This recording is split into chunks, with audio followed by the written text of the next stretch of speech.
കേരള ബ്ലാസ്റ്റേഴ്സിന്റെ നാളത്തെ ഹോം മത്സരം പ്രതിസന്ധിയിൽ ബ്ലാസ്റ്റേഴ്സിന്റെയും ISL അധികൃതരുടെയും ഓഫീസുകൾ GCDയെ പൂട്ടി. മത്സരത്തിനുള്ള ഒരുക്കങ്ങൾക്കായി സ്റ്റേഡിയത്തിലെത്തിയ ബ്ലാസ്റ്റേഴ്സ് പ്രതിനിധികളെ പുറത്താക്കി. കലൂർ സ്റ്റേഡിയം വാടകയുമായി ബന്ധപ്പെട്ടാണ് തർക്കം.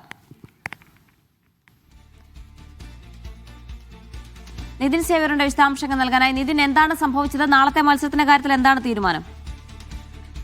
ജീന, തികച്ചും നാണക്കേടുണ്ടാക്കുന്ന ഒരു വാർത്തയാണ് കേരള ഫുട്ബോളുമായി ബന്ധപ്പെട്ട് പുറത്തു വരുന്നത്. കേരള ബ്ലാസ്റ്റേഴ്സിന്റെ ഓഫീസ് അടക്കം GCDയെ പൂട്ടിച്ചിരിക്കുന്നു. കേരള ബ്ലാസ്റ്റേഴ്സിന്റെ സ്റ്റേഡിയത്തിലുള്ള കോർപ്പറേറ്റ് ഓഫീസ് പൂട്ടിച്ചിരിക്കുന്നു. ഒപ്പം ISL അധികൃതരുടെ ഓഫീസും GCDയെ പൂട്ടിയിരിക്കുന്നു എന്ന വാർത്തയാണ് ഇപ്പോൾ പുറത്തു വരുന്നത്. രാവിലെ കേരള ബ്ലാസ്റ്റേഴ്സിന്റെ പത്രസമ്മേളനം തടഞ്ഞിരുന്നു. മാധ്യമപ്രവർത്തകരെ അടക്കം ഇറക്കിവിടുകയും ചെയ്തിരുന്നു. ഏതായാലും വലിയ നാണക്കേടിലേക്കാണ് പോകുന്നത്. ഇന്ത്യൻ ഫുട്ബോൾ ചരിത്രത്തിൽ ഇത്തരത്തിലൊരു നാണക്കേട് ആദ്യമായിരിക്കും. കേരള ഫുട്ബോൾ പ്രത്യേകിച്ച് ഇന്ത്യയിലെ ഏറ്റവും നമ്പർ 1 ലീഗിലാണ്, ഇന്ത്യയിലെ 1ാം നമ്പർ ലീഗിനാണ് ഇത്തരത്തിലൊരു നാണക്കേടുണ്ടാക്കുന്ന അവസ്ഥ വരുന്നത്. ഈ 2 ആഴ്ച മുൻപ് കേരള ബ്ലാസ്റ്റേഴ്സ് കൊച്ചിയിൽ സ്റ്റേഡിയത്തിൽ തന്നെ കളിക്കുമെന്ന് അറിയിപ്പ് നടത്തിയ പത്രസമ്മേളനത്തിൽ GCDA ചെയർമാൻ ചന്ദ്രൻപിള്ള തന്നെയായിരുന്നു ഇത്തവണ 2 ലക്ഷം രൂപയ്ക്ക് കേരള ബ്ലാസ്റ്റേഴ്സിന് വാടകയ്ക്ക് സ്റ്റേഡിയം നൽകുമെന്ന് പറഞ്ഞത്. പക്ഷേ ഇന്നലെ 4 ലക്ഷം രൂപ ആവശ്യപ്പെട്ടുകൊണ്ട് GCDA ബ്ലാസ്റ്റേഴ്സിന് മെയിൽ അയച്ചതോടെയാണ് പ്രശ്നങ്ങൾ ആരംഭിക്കുന്നത്. ഇത് ബ്ലാസ്റ്റേഴ്സ് ചർച്ച നടത്തിയെങ്കിലും GCDA സമവായത്തിലെത്താൻ സമ്മതിച്ചിരുന്നില്ല. GCDA 4 ലക്ഷം രൂപ തന്നെ വാടകയായി നൽകണമെന്ന് ഉറപ്പിക്കുകയായിരുന്നു. പ്രത്യേകിച്ച്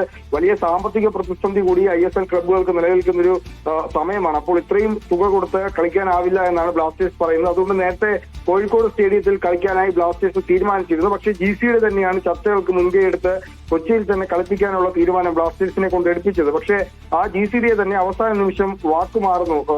എക്സിക്യൂട്ടീവ് അംഗങ്ങൾ കഴിഞ്ഞ ദിവസം നടന്ന എക്സിക്യൂട്ടീവ് യോഗത്തിൽ ഈ ബ്ലാസ്റ്റേഴ്സിനെ കുറഞ്ഞ ചെലവിൽ കളിപ്പിക്കാൻ സമ്മതിക്കരുതെന്ന് എക്സിക്യൂട്ടീവ് അംഗങ്ങൾ ആവശ്യപ്പെടുകയായിരുന്നു. തുടർന്നാണ് ഇത്തരത്തിൽ 4 ലക്ഷം രൂപ ആവശ്യപ്പെടുന്നത്. ഏതായാലും ഇപ്പോൾ ബ്ലാസ്റ്റേഴ്സ് ഇതുമായി ബന്ധപ്പെട്ട ഒരു പ്രതികരണം ഔദ്യോഗികമായി നടത്തിയിട്ടില്ല. നാളത്തെ മത്സരം മുടങ്ങുമെന്ന് തന്നെയാണ് മനസ്സിലാവുന്നത്. അങ്ങനെ മത്സരം മുടങ്ങുകയാണെങ്കിൽ അത് വലിയ നാണക്കേടുണ്ടാക്കുന്നൊരു സംഭവമായി മാറും. ഈ വിഷയത്തിൽ ഇതുവരെ കായിക മന്ത്രി ഇടപെട്ടിട്ടില്ല എന്നാണ് മനസ്സിലാക്കുന്നത്. പ്രധാനമായും ഈ GCDയുടെ ഈ സമ്മർദ്ദത്തിന് പുറകിൽ കേരള ഫുട്ബോൾ അസോസിയേഷനാണ് എന്നാണ് പുറത്തുവരുന്ന വാർത്തകൾ. കേരള ഫുട്ബോൾ അസോസിയേഷന് ബ്ലാസ്റ്റേഴ്സ് കോഴിക്കോട് സ്റ്റേഡിയത്തിൽ കളിക്കണമെന്നായിരുന്നു ആഗ്രഹം. അത് കേരള ബ്ലാസ്റ്റേഴ്സിനോട് അവർ പലതവണ പറയുകയും ചെയ്തിരുന്നു. പക്ഷേ അങ്ങനെ കളിക്കാതെ വന്നതോടെയാണ് കൊച്ചിയിൽ നിന്നും അവരെ എങ്ങനെയും കോഴിക്കോടേക്ക് കൊണ്ടുപോകാൻ കേരള ഫുട്ബോൾ അസോസിയേഷൻ ശ്രമിക്കുന്നത് എന്നാണ് പുറത്തുവരുന്ന വാർത്തകളൊപ്പം കായിക മന്ത്രി ഇതിന് മൗനാനുവാദം നൽകിയിട്ടുണ്ട്. കേരള ഫുട്ബോൾ അസോസിയേഷന്റെ തീരുമാനത്തിന് കായിക മന്ത്രി മൗനാനുവാദം നൽകിയിട്ടുണ്ട്. ഇത്തരത്തിൽ സമ്മർദ്ദം ചെലുത്താൻ അനുവാദം നൽകിയിട്ടുണ്ട് എന്നാണ് നമുക്ക് മനസ്സിലാകുന്നത്.